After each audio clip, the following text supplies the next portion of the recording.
welcome to Author's Voice, connecting authors to the world. I'm Roberta Rubin, and my program on Author's Voice is called Berta's Books.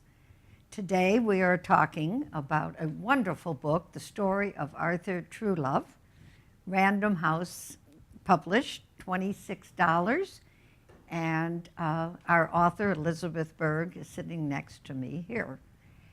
But before I introduce her formally, or informally, I would like to tell you that if you're watching this live, please push the button below the player to submit a question. Give us your name and your phone number if you feel like it, or your email, and we will submit the question to Elizabeth and see what she has to say. Also, that if you want to buy the book, you also click the button below, and the author will sign the book after our program, and then we'll send it out to you.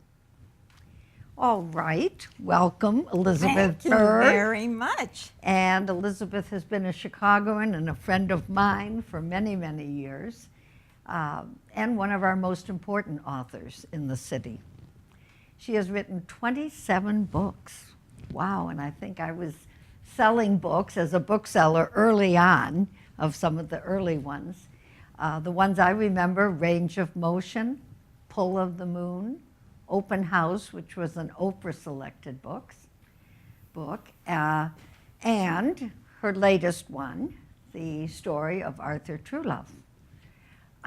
Before we get started talking about the book, I would love for you to tell the audience about your programs that you lead on how to help others write. And you have developed a program called Writing Matters. And I was going to kind of study it, and I thought, no, I'm going to ask Elizabeth to talk about it. Because you know what is happening. Sure. So Writing Matters is a kind of catch-all phrase, and it's for two different things. One is for the writing workshops that I teach. Occasionally. I'm having one actually on Saturday, and that is an all-women group, limited to 10, and it's an all-day affair, and the women show up, and I teach them what I know about writing. They write a piece that is meant to be shared that evening, and they get a lot of food, all the meals. They're meant to come and just relax and enjoy themselves and try writing. Some of them have wanted to do it for years, so it's a lot of fun. The other thing called Writing Matters is an author series that I host. The idea was that there are so many, and you know this full well, there are so many wonderful authors who don't get the attention and recognition they deserve. And so if I read a book I was crazy about, or if there is an author who has a body of work that I just love, I would bring them to speak at Writing Matters. And I said, it's the best author you never heard of, which is a kind of not a great compliment for the author. But anyway, we did it up right. We served wine and delicious homemade treats, and we had it in the beautiful Hemingway Museum space. And we made posters and programs and did a lot of advertising in any way we could think of.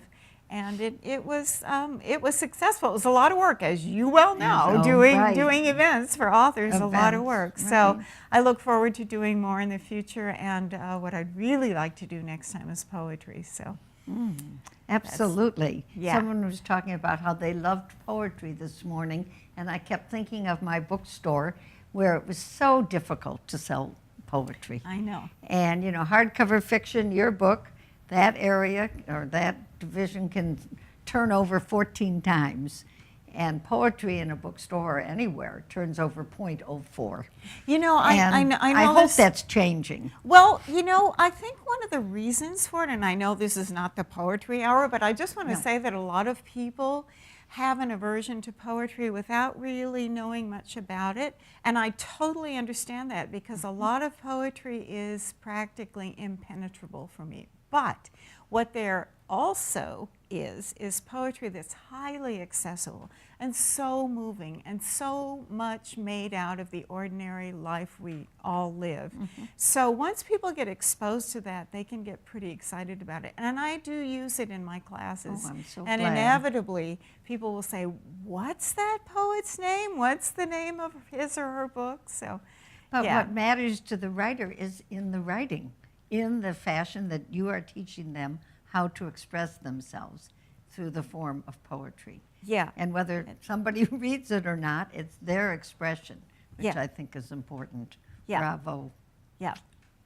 Anyway, Enough about those poets. Let's talk about me. Right, exactly. I have you written poetry, but I'm going to go there some other time.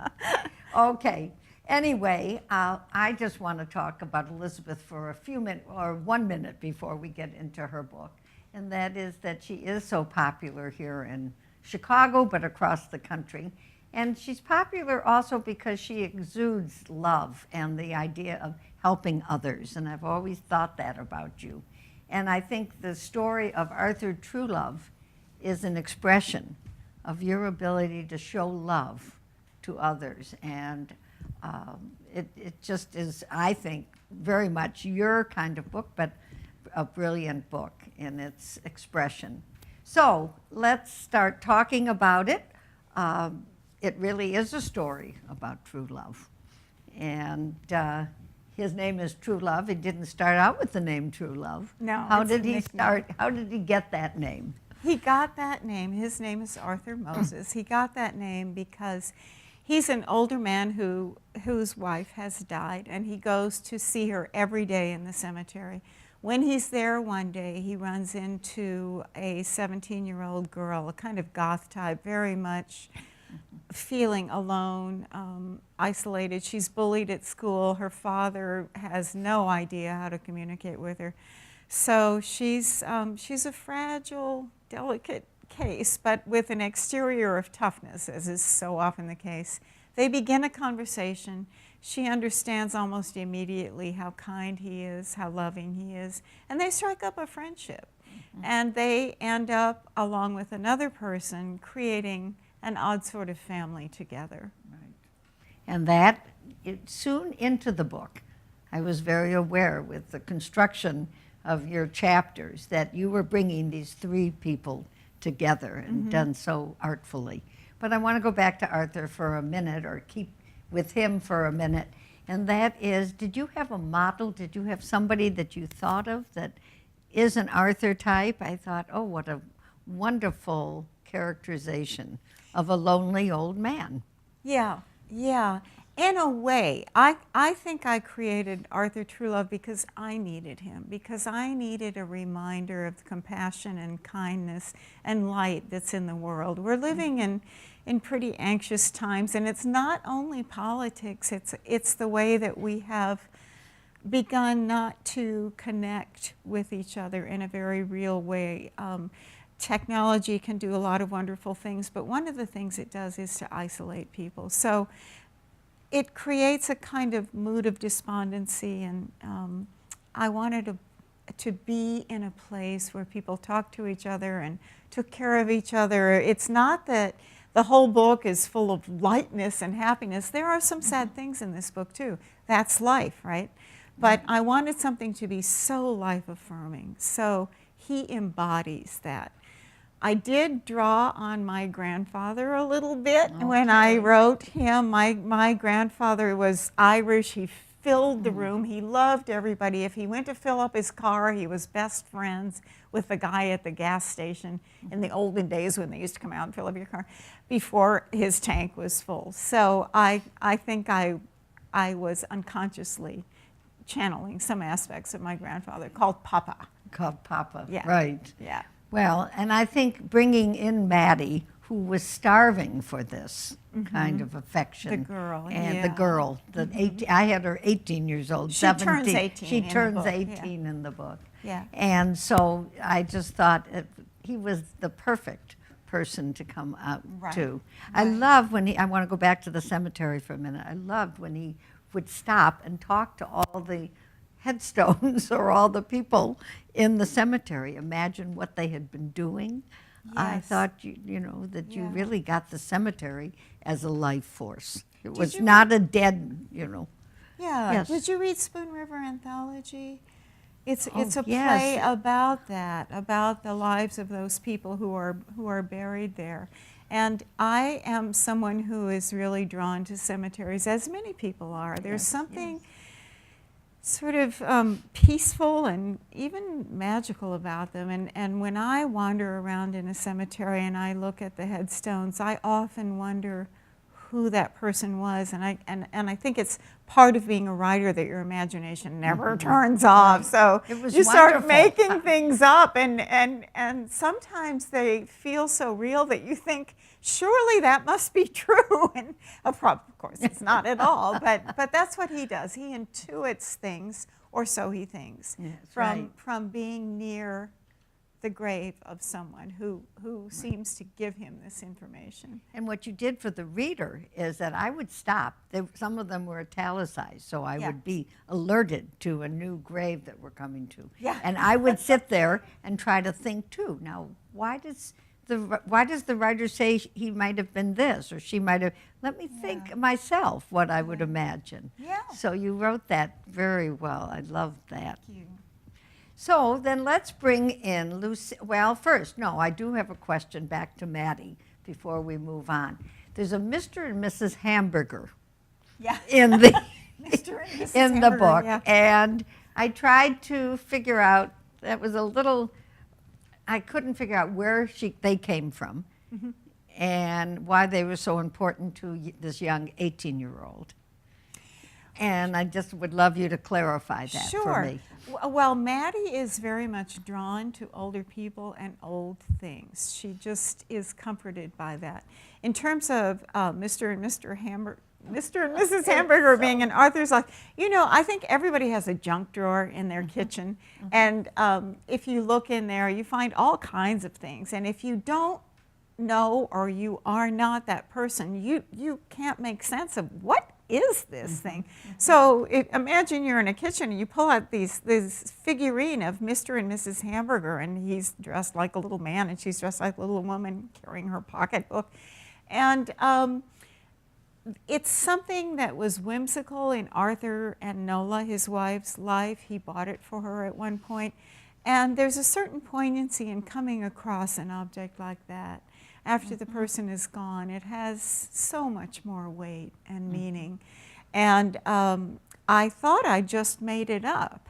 But then I thought, wait a minute, I think this is influenced by Superdog because of those hot dog people standing on top.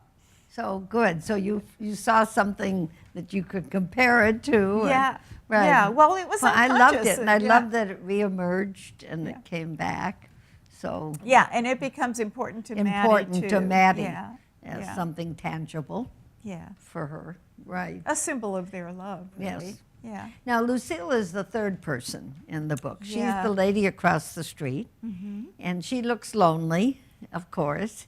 And Arthur stares at her across the street from time to time and wants to know where she is. And then he is invited over there one day, and he has to leave abruptly Yes. and doesn't explain why. Right. And so they kind of separate a little bit, and then Lucille finds her old boyfriend, or he finds her, and they start to go out, and they're in love. And I have to tell you, as a reader, I didn't want Frank to be there for him. I was happy for Lucille, Yeah. but I thought, no, this is not going to tie together for me. You And didn't I have had to to worry. I had to mention that I keep saying, I'll bet that he doesn't last very long. Yeah. And I kind of Well, jumped in on that. Loved him. I was going to say, loved tell me having about there, him. And the reason I loved having him there is that it reminded me that it's never too late for love, and that it's always important, whether you're a newborn baby or a 103-year-old man or woman. It's always important. It's Yes. always possible. And I liked the idea of describing an 83-year-old woman getting ready for a date, because normally when we think of things like that, it's always the young ingenue. And so to think about, well, what would that be like, was really fun. I can imagine. It's not that I didn't want him there. I just wanted Arthur to be a part of the scene. And Arthur is very popular, I have to admit. Arthur, I fell he's in the love star. with Arthur. He's the star. Yeah. And so but I was sorry that Frank ends up dying quickly. And so this brings Lucille back into the picture as far as the threesome. Yeah. Although Arthur was invited over to dinner with Frank and Lucille. Right. Yes. That's true. That's true. And maybe it might have played out a different way, but in a way I'm glad it played out as a reader. I'm not a writer who plots, so I didn't know what was going to happen with any of this. Oh. But it, I couldn't put it down in that section because I wanted to know what was happening. Yeah. So, okay. We feel sympathy for Frank. That I do want it. Frank is the boyfriend. But as I say, you said too that it was you were just saying, the move discovery. along, I said along. move along. You were saying the discovery is so important that you can fall in love or a little reminder. at 83 or sure. Yeah. so. Arthur gives Maddie confidence and comfort when she discovers that she is pregnant. And then, of course, she goes back to who she thinks made her pregnant or who she knows, and he rejects her, Anderson. And I thought that Arthur also served a wonderful purpose, as did Lucille. They both supported her at this crazy time of her life. Yeah, and Arthur and Nola were unable to have children, so it's quite wonderful that at his advanced age he suddenly has a child in a way. Maddie serves as the daughter he never had. Right, beautiful. And I hope this doesn't ruin it for the reader, but I love that the baby's name, a girl. Yeah, but we won't say because that's one of the surprises. Yeah, it's one of the surprises. Yeah. We won't say. And then I love that Maddie said, which we all feel, I don't see how you can ever learn not to make mistakes with children. That's a line that resonated with all of us. Yeah, except for me, I'm a perfect mother. So I'm telling my children I am too. Yeah. But and I just think thought that was said so well. There's a sense of poignancy in that for me when the mother has this new baby and your world changes instantly. And you want everything to be perfect for that baby who lies helpless in your arms. And I remember having my first child and the news was on the hospital TV and I thought, no, the world has to be perfect. So yeah, and it's especially important to Maddie because she wants not to repeat the mistakes that her father made. Yeah. And it's interesting that you have her father come back to talk to Arthur. And the connection wasn't strong, but at least that he evidenced some concern about Maddie. It's one of the great joys of writing for me is the possibility of relationships and people coming together who wouldn't ordinarily come together, and the idea of what would happen if. We have a question. We have a question. I've just had a notice on it. Hi, the responder says, will a link to a recording be available a link to the recording be available following the interview? I so hate to miss it. Many thanks, and to you too, dear Ms. Berg, for being such a balm for anxious times, which is what you had said some of your thought process is as you write. So this is from Jennifer Dubos. Do you want to address that again? Many thanks, dear Ms. Berg, for being such a balm for anxious times. I'd love to address that, and yes, it will be available. So the advantage to watching it live is that you can ask questions. In terms of being a balm for anxious times, that's one of the reasons I wrote this, to soothe myself and by extension other people. That's all I want to write anymore, which actually leads me to another point, which is, see this is for you. Yes. It's called Make Someone Happy. It was done because people asked if I would collect Facebook postings because they liked them and it made them happy. So I collected them and I put them in a book called Make Someone Happy, and that's for you.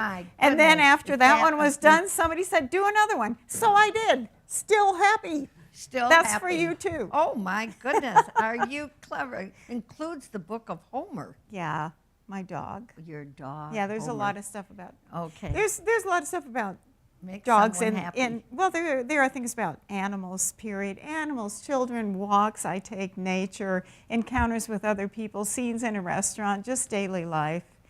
Are they it's available pretty for fun. purchase? You can order them from your independent. You can, or you can go online. But I always like to support the independent bookstore, so I like to say and that you first. did so yeah. well for me. I owned the bookstall in Winnetka Yes, you for did. over 30 years, and you did support us. I'd like to very interview much. you because No. you know, I think every writer has a fantasy of owning a bookstore and what it would be like, and we have all these romantic notions, and then the reality is it's a lot It's of a lot work. of work, Yeah. and it's a lot of worrying about how you're going to pay the bills Yeah. the next month. Yeah. And, but it's also a great joy, and Yeah. I'm very glad I Yeah. could meet Well, people that- like you. And that was apparent with you, Roberta. Right, We miss right. you. Oh, thank you, sweet. Well, this is not about me, but I'm Yeah. just so happy to connect with you again. So let's see, are there any other big questions? Oh, I wanted to know, you talked earlier about it's not all happy, it has some sad moments. I'm not sure we know what happens to Arthur at the end, but was there some friction that you would talk about in the book? I'm trying to think. Well, the friction Maddie's with Maddie's life, father. Maddie's life was really difficult, and not only with her father, who was a broken man. He lost his wife when Maddie was 2 weeks old, and has not recovered from it, and has no idea how to reach his daughter. It's not that he doesn't want to; he can't.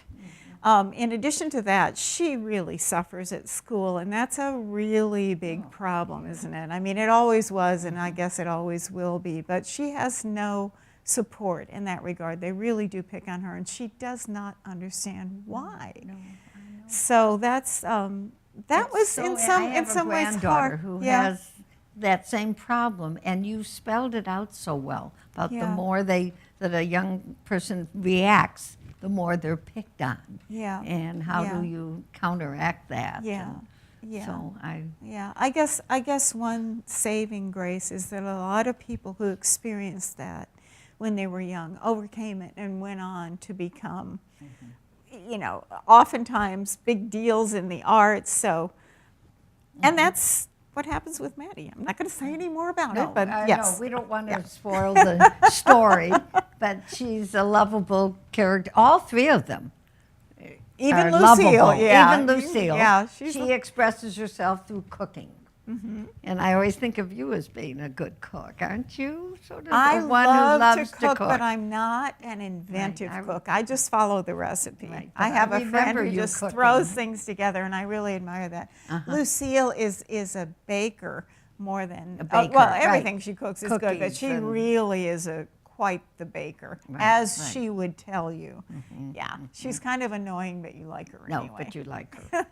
And I guess I'm sorry to have to give away a little bit of the story, but they end up living together, the All threesome. three of them. Yep. And I thought that was a brilliant way to bring them together and to show love towards each other. And, you know, Maddie at first says, "What? I'm not sure I want her to." Maddie moved in first. Right. And I'm Right. not sure, but then once it happens, they just are just suited It for works each out. other. It yeah, works they out watch so old well. movies. Right. Lucille makes popcorn balls. I would be happy to live in a house Live like in a that. house like that. There is somebody else who wrote about bringing people in. There was somebody like a Margaret Atwood. I can't remember. I was trying to remember as I read about people who would come and live in a house with each other. Yeah. And it was a wonderful story. It wasn't you, was it? Was it I've earlier? done it too, yeah. I Open think house, maybe yeah. all of a sudden it's coming back to me. Yeah, she That invites It boarders was you. in. She brings Obviously, boarders this in. idea appeals to me. Okay. Maybe I Yes, should it invite does. boarders in. Right, right. We'll have to let your friend Bill know about Yeah. that. We're bringing, I'll come live with He'd you. probably be fine with it. I want to get more animals too. Everybody's welcome. Yeah. Come on over. Dogs, cats, people. Well, I think you can all tell that Elizabeth Berg not only is a superb writer, but exudes a lot of love towards others and cares about others. And that is strongly felt in your book, and I'm very proud of you again Oh, thank and again. you, Roberta. Thank Thank you. So, this is, I'm just trying to see if I've missed, no, I didn't miss another note from somebody. So we are reaching the end of the line for this live broadcast. And we've been talking to Elizabeth Berg and the book, The Story of Arthur Truluv. And thank you again, Random House. You have a wonderful publisher. I do. And have all these books. You haven't changed, have you? Did you Well, ever start? I had a little affair. Yeah. No, you had I a went little to affair with someone I went else. to another publisher Right, for 3 books. But and I then think came of back, you as Random House. Then I came back to exactly. my marriage with Random House. Yeah. Yeah. So, thank you. And thank the publisher, okay, and thank you for coming.